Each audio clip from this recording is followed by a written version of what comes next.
everyone, this is Sam Black with Drafting Archetypes, and today I'm going to talk about drafting white-green in Crimson Vow. This is the last archetype remaining to discuss in the format, and it is not an appropriate time necessarily to say last but not least. I suppose it is technically not the least winning archetype according to 17 Lambs. It narrowly edges out blue-green, which wins 53.6% of the time. Green-white is tied with green-black at 53.7% of the time. So negligibly better, though it is drafted considerably more often than green-blue and green-black, and even more than red-white. I like to try to remind people the notes are available on patreon.com/draftingarchetypes for patrons to follow along with if they like to be reminded that they can do that. That's the thing. The big picture analysis on green-white is that it's not very good. And the reason is that the color pair was designed and balanced around the training mechanic being its thing, but the cards with training were simply overcosted. Whatever amount of mana R&D decided the word training should cost you to put on a creature was more than it should. So like a lot of the creatures that have training would be good if they were maybe like 1/1 bigger, but training is not as good as being 1/1 bigger. And so cards are just underpowered. And then there are a bunch of synergies that assume that you're going to like play training creatures and get counters on them because of that, but those synergies don't work. So the whole like design of green-white was basically just a design failure. It assumed a play pattern would exist and be possible that simply isn't. And the result of that is that there are a bunch of cards that are traps, which is something that as a designer you want to avoid giving to players. You want your signposts to tell players things that they can and should actually do in the set, rather than like leading them astray and tricking them into like trying to make something happen that's going to train wreck their draft if they don't know the format very well. I think that when discussing like how well constructed is Crimson Vow as a draft environment, it's hard not to ding the format for that. But that's a separate question from the generally more pertinent question, how fun is Crimson Vow to draft? And it's easy to have fun drafting Crimson Vow and just not play green-white. From like a design, like an objective design sensibilities standpoint or something, when talking about just like how well made is this set, that's something that I can't really like, that I wouldn't be inclined to overlook. Anyway, none of that's really relevant to if for some reason you find yourself drafting green-white, how do you do it? Which is the main question that I'm setting out to answer in this series. Though obviously another part of it is, in a draft, how do you approach it? When should you draft green-white? And often the answer to when should you draft a given color combination is, well, if you're seeing a bunch of the like signposts for that color combination, that probably tells you no one at the table is drafting it. And that means the cards that were designed for that strategy are going to be available. And none of that applies here. If you're seeing late Sigardian Paladins, that doesn't mean anything. Someone might be drafting green-white and just know that Sigardian Paladin's not very good and not prioritize it, or might be trying to table it even if they do like it. If you get various things that like talk about humans as a type or +1/+1 counters as a synergy, you shouldn't then try to find more humans and more +1/+1 counters, because all of that stuff just doesn't work the way that the set implies that it should. Which means that when you're drafting green-white, you're not drafting it based on the explicit synergies in the set. There are, to my mind, two relevant major divergent paths that you can take when drafting green-white. The first, and I believe more common and more influential on the stats, if you look at like the stats on 17 lands, is to draft green-white pretty similarly to green-black. White and black are actually structurally very similar in this set. They both offer like life gain and good removal.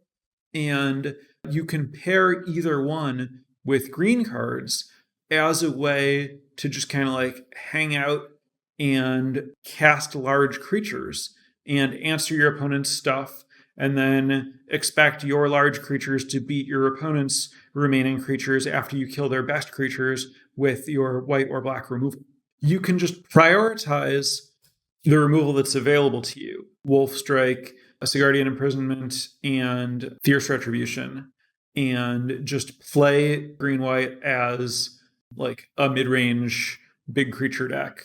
You can, I mean, really like any of Abzan can just kind of function in this like Abzan space where you don't have to be all three of the colors. You can be any two of them, and they can play with kind of that same mentality. And that's one approach. And if you're on that approach, you shouldn't really be worrying a lot about synergy. You should just be taking powerful creatures and like whatever removal you see.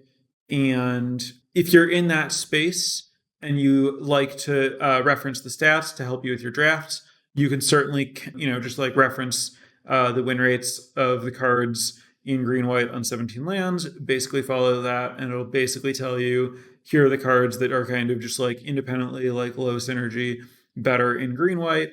And if you draft according to like the 17 land stats, it will mostly guide you to like green-white mid-range control.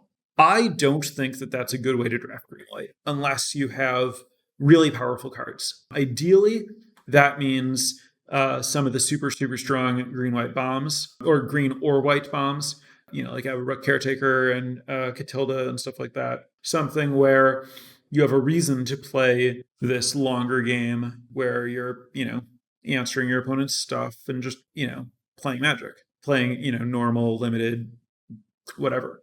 You can get away with doing this if you just have a bunch of, premium uncommons, Dormant Groves, Angelic Overseers, Infestation Experts, Brambleworm type cards. If you just have like a good number of those that give you a lot of late game power and inevitability, and you're just seeing the green and white removal, you can do this. I personally, if I'm trying to be green-white, that's not what I'm going to try to do. But that's kind of a weird place to be, because if I'm trying to be green-white, that means I'm not green-white because bombs pushed me there. I'm green-white because I want to do the thing I'm going to talk about, maybe. So the other way to do it is to focus on having the lowest curve and being the most aggressive deck in the format. If you do that, then the training cards are acceptable. They're not good, but they are fine. If you get, in particular, multiple Traveling Ministers or Snarling Wolves, then the 1, 2, and 3 mana creatures that have training, you can actually use reasonably well. The trick is how dependent you are on Traveling Minister and Snarling Wolf. And obviously, like Torrens or whatever, the green-white legend rare would go a long way to improving a deck like this. But I basically think that the like low curve aggro version of green-white, the reason to like draft this if you're just drafting naturally is like if you just start with a few Traveling Ministers and you can't find a reason to go into a different color, I think that it's okay to like go into green if it's open and try to draft this way. And when I say try to draft this way, I should explain more of what's going on here. Basically, green-white played as a control deck, I think, is all about common removal and uncommon or rare creatures. None of the common creatures are going to make your deck better, except maybe Weaver of Blossoms, like the Mana Werewolf.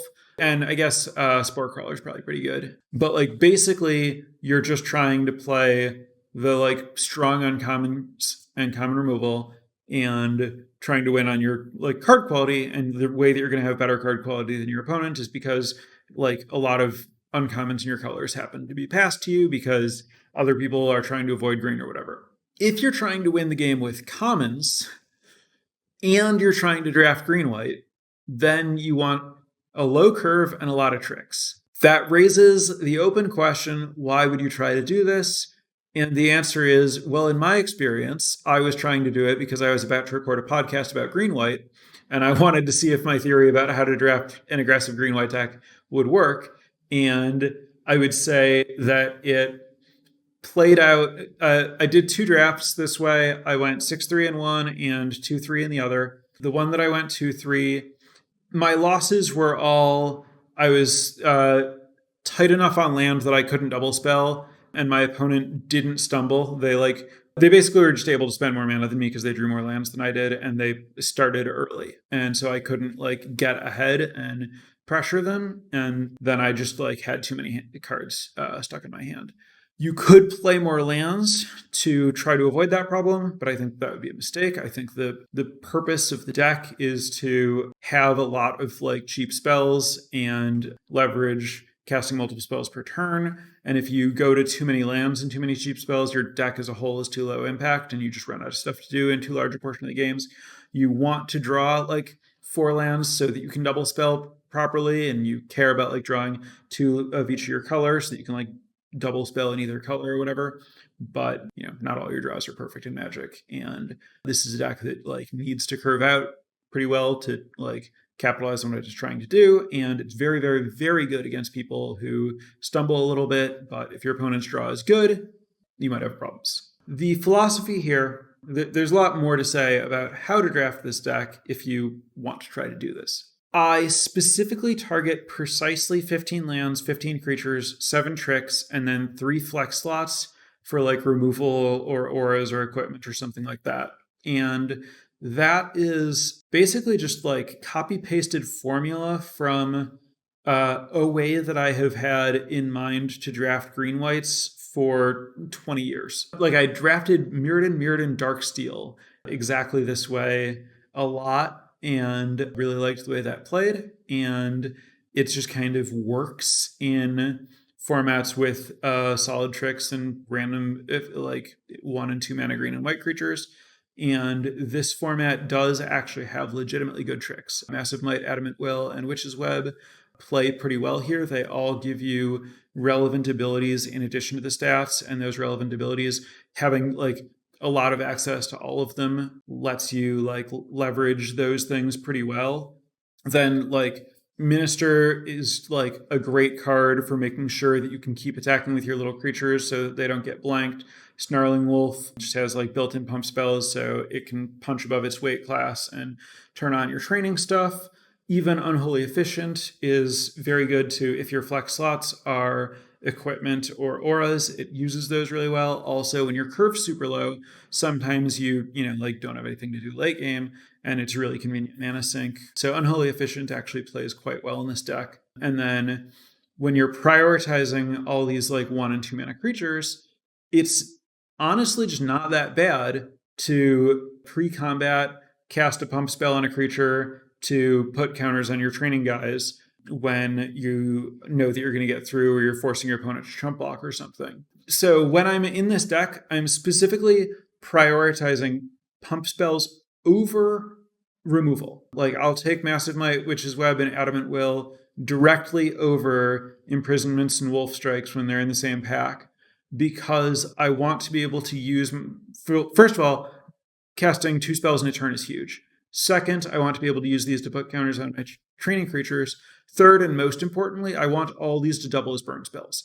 I'm really, like, this is a deck that plays like a red aggro deck, where it's all about just like getting your opponent's life total down and figuring out when you can like kill them from your hand. Where like you really want to be able to just kind of like ignore your own life total, because you have all this like hidden haste damage in the form of your combat tricks, and Massive Might's very important there for getting like extra damage from the trample. The common creatures that I want to play, Minister and Snarling Wolf are just more important than every other creature. And then Dawnheart Disciple is the most important 2 mana creature. Sporecrawler is the most important 3 mana creature. Drugsoul Infantry, Parish Blade Trainee, and Sporeback Wolf are all acceptable 2 mana creatures. Apprentice Sharpshooter, Griff Rider, and Militia Rallier are all acceptable 3s. And then if you have to play a 4 like Hookhand Mariner or Heron of Hope, that's fine, but I prefer to like not do that if I can. Notably, I think you would prefer to avoid Kindly Ancestor and Weaver of Blossoms. They're both really good cards, but they only have 2 power, so they don't help you with your training creatures. And you really just want to be able to prioritize having training guys and having high power creatures and doing damage to your opponent. Like, you don't plan to like want to tap a Weaver for mana, and you don't plan to care about gaining life with Kind of the Ancestor. Nurturing Presence is another totally solid 2-drop. You're very, very likely to have a 1-drop to play it on, and the evasion's great, and the like pump is good to train your guys. I'd say Nurturing Presence is maybe the second best 2-drop after Dawnheart Disciple at common. And I think it's totally fine to play one Brambler, 1 and a green, 2/1 equipment that equips for free, and you can pass it for 4 mana. And I also think that Sheltering Vows is an acceptable playable here. You want to make sure that you have at least 15 creatures, because you have so many cards that require having a creature in play to be able to use them, like all of your non-creature spells. And this is the other reason that it's so important to play a low land count, is if you if you want to add lands, you have to remove something. And you can't remove creatures because you are just not going, like, you're going to draw hands that are all pump spells, and your deck literally won't function if you go below 15 creatures. And you really don't want to remove a trick, because the whole point of the deck is to always be able to attack with your smaller creatures into your opponent's bigger creatures, because you have a trick and you can kill whatever they block with. And so you really need to draw multiple tricks in a game. And just to be able to play enough of the cards that you need, you kind of have to cut some lands. Now, obviously, I did say there are 3 flex slots. If one of those is a land, because your curve is a little bit higher, if you end up with, 2 4-drops and a 5-drop or something, because you just got like Hookhand, Mariner, Dormant Grove, and Angelic Quartermaster, and you're like, these are too good not to play. It's okay to go to 16 lands to play those, but I'm not going to prioritize taking those like powerful 4 and 5 mana cards. The deck that I played this way, they got 6 wins, like a bunch of random cheap commons and tricks. I had 2 Infestation Experts in my sideboard that I didn't play, and I think it's totally fine to just like not play that stuff. So, like I said, I don't think that you should like set out to do this, which means that it's weird to end up here. I think Torrens exactly likes this deck a lot, and it's like the best way to draft to maximize Torrens. And I think that like the deck is probably legitimately pretty good if you have a lot of Traveling Ministers and Snarling Wolves. But like, it's not like if you draft 1 Traveling Minister, this is what you should play. And if you have a lot of Traveling Ministers, you're going to do just as well with like blue cards or black cards or something. So I don't have like a great explanation as to like when or why you should ever try to draft green-white this way. But if you are ever in a spot like me where you just want to play green-white for some reason, I recommend trying this out. And if that doesn't happen in this format, well, I mentioned that as we get to the end of this format, I want to try to talk about things that have applications in more other places, because whatever you learn about this format's not going to help you for very much longer. Like I said, the theory here is all, based on playing with completely different sets. And this was all just basically like plug and play from my experience in other formats. So I would say that like everything I'm saying about this approach to green-white, where you prioritize removal over tricks to be able to like multi-spell and to be able to like keep attacking and to have like this reach to clear out opponent out of nowhere and stuff, I think that all of that applies pretty well to any format where you might be playing green-white. It happens to have a little bit of extra play and synergy in this format because these like poorly costed, bad training cards that other people shouldn't put in their deck do actually work notably well when you're approaching things this way. So this is not something that I think you should be your go-to way to draft green-white in every format, but I think that it is a good way to use the commons in this format and good to have in your arsenal for drafting green-white just in Magic in general. I think that covers my spiel here. So it's going to open it up to questions from chat. So anyone who has any questions, comments, concerns, or experiences with green-white, feel free to message in chat, including if you've already done so. Make sure I know what's still relevant. And while I'm waiting for people to hit me with those, I do want to thank my new patrons this week. Reptune Repeat and Joseph, thank you very much for the support. Anyone else who's interested in supporting the program, please check out patreon.com/drafting archetypes. All right, let me take a second here to check out these questions. First question, had a couple drafts where at some point I realized I'd found myself in low curve humans deck. The backbone of the deck is Minister, Dawnheart Disciple, and the uncommon 3/2 that draws a card if you have a human, and Sigardian Paladin with tricks. This has performed well. Do you just end up there by pure coincidence when it matchup comes together? Is this something... Yeah, I mean, I think that that's very much in line with what I was talking about. I do think, obviously that 3/2 is better than Spore Crawler.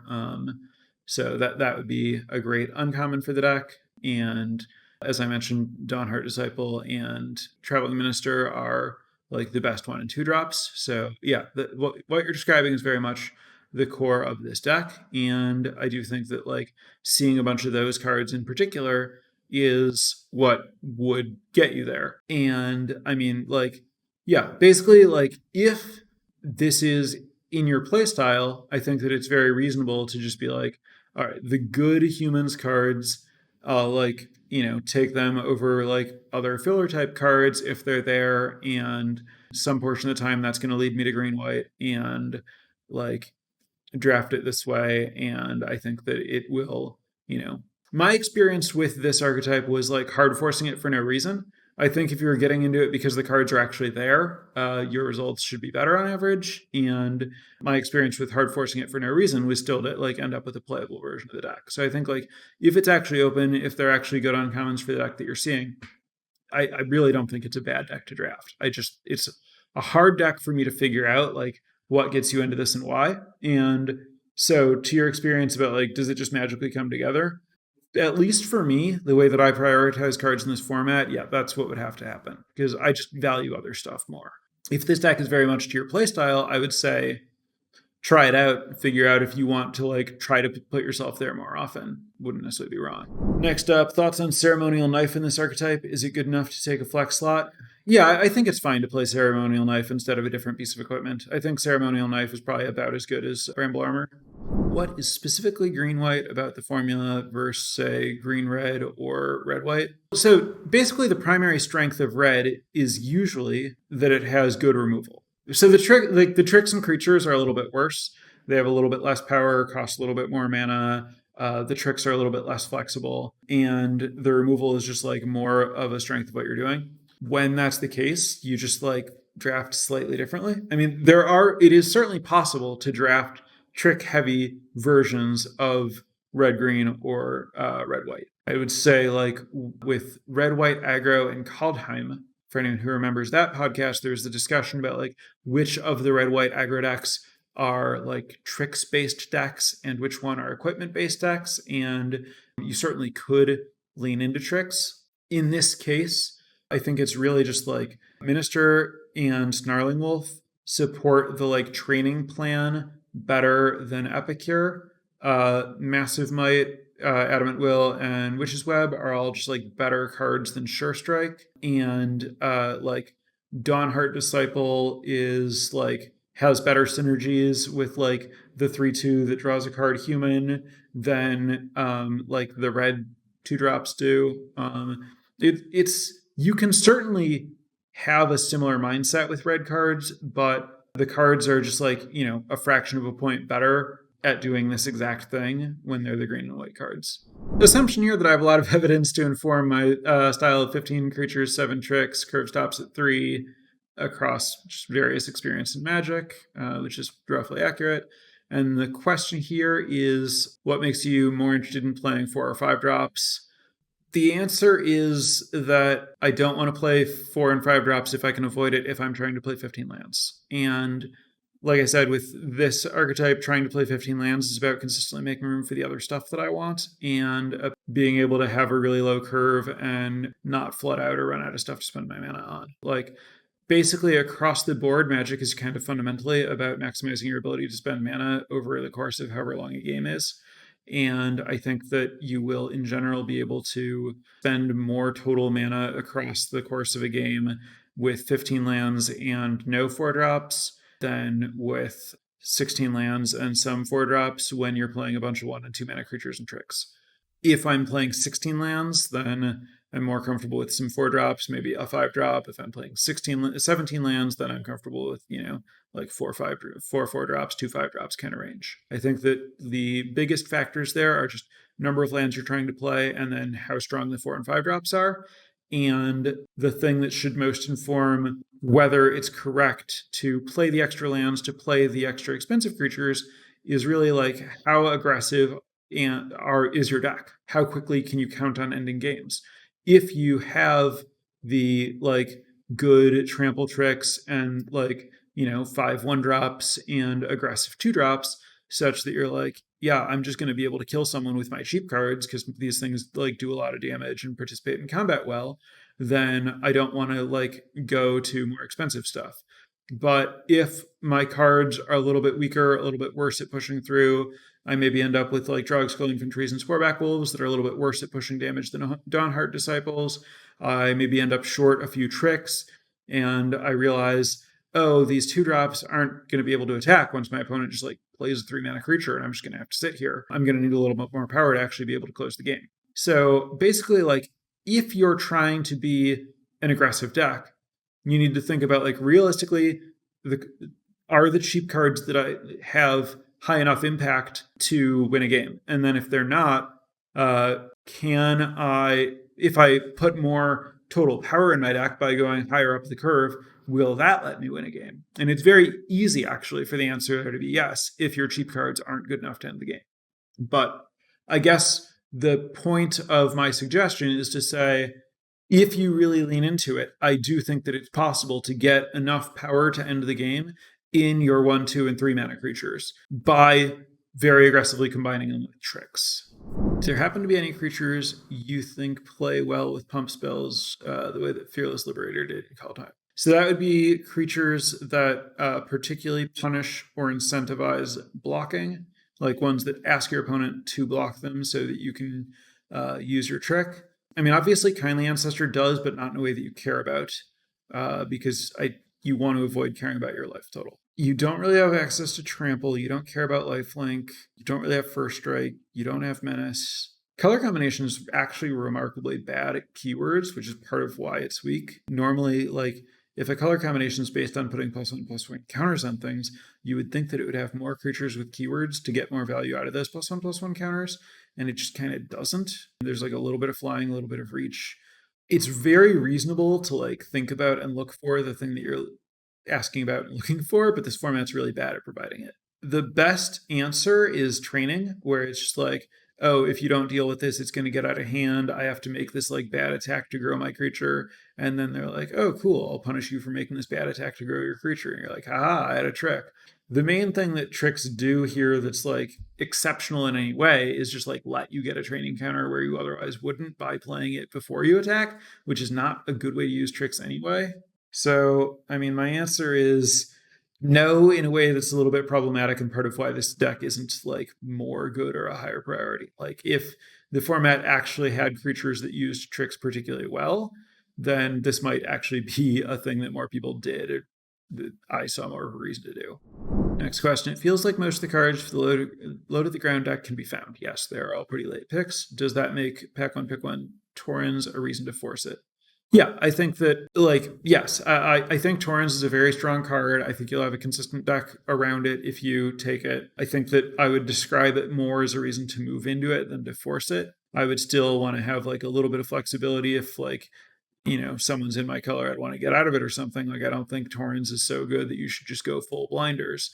But I do think that, if you start with a Torrens, you should keep your eye out for the better cards in this archetype. You should like try to prioritize tricks and like try to naturally navigate your way into this spot. Any thoughts on how to build around multiple Heron of Hopes in green-white? Yeah, I mean, that's just like play it. That's just the other kind of green-white deck that I was talking about. Just play it like an Abzan deck. So the same way that you would play white-black with multiple Herons of Hope, find Traveling Ministers and Kindly Ancestors and random powerful late game stuff. Know that your opponent's not going to kill you for a while, so you're going to like live to have time to cast, your Brambleworms or whatever, and pay a lot more attention to, in total, how impactful is this card, and a little bit less attention to how cheap is this card, and just go the total other direction, which green-white is totally capable of doing. What signs should I look for in other sets in general to indicate that it's reasonably likely to work out? Anything beyond good 1 and 2 drops tricks? Obviously, any kind of mechanic that encourages attacking, training counts as that, is a good reason. Like, if the set is saying, I will pay you for attacking with your creatures every turn, the way to say, okay, great, I want to be able to attack with my creatures every turn. How do I do that? Is play more tricks. And so anytime there's a mechanic that keys off, did you attack? Are you attacking? Something like that. That would be a good reason to like think that this might be a particularly good set for it. In general, like good aggressive keywords, things that like, naturally benefit more from getting pumps for a little while. So like good rate lifelink creatures, good rate trample creatures, just like creatures that hit hard and don't have a lot of evasion, so that you're going to have to like get in combat with them. Those would be my first thoughts on like what to look for, other than just like, are these good 1 and 2 mana creatures? Also, it's slightly different than good 1 and 2 mana creatures, but not very different. But a thing to look for, honestly, is just, is there a 2-power one drop? Like just an uncommon 2/1 is like pretty significant. If for some reason there's a common 2/1, those can be like pretty important to just like how much early damage output do you get when you start attacking with this kind of deck. Next question: do you mulligan more aggressively with these low curve 15 land decks than we usually should in limited?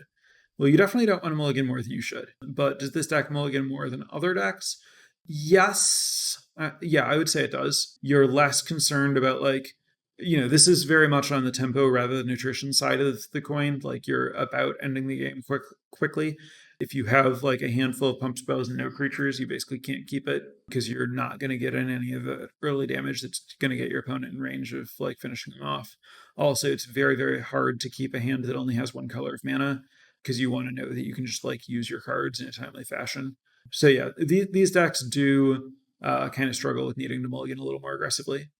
I think that's going to wrap this up for this week.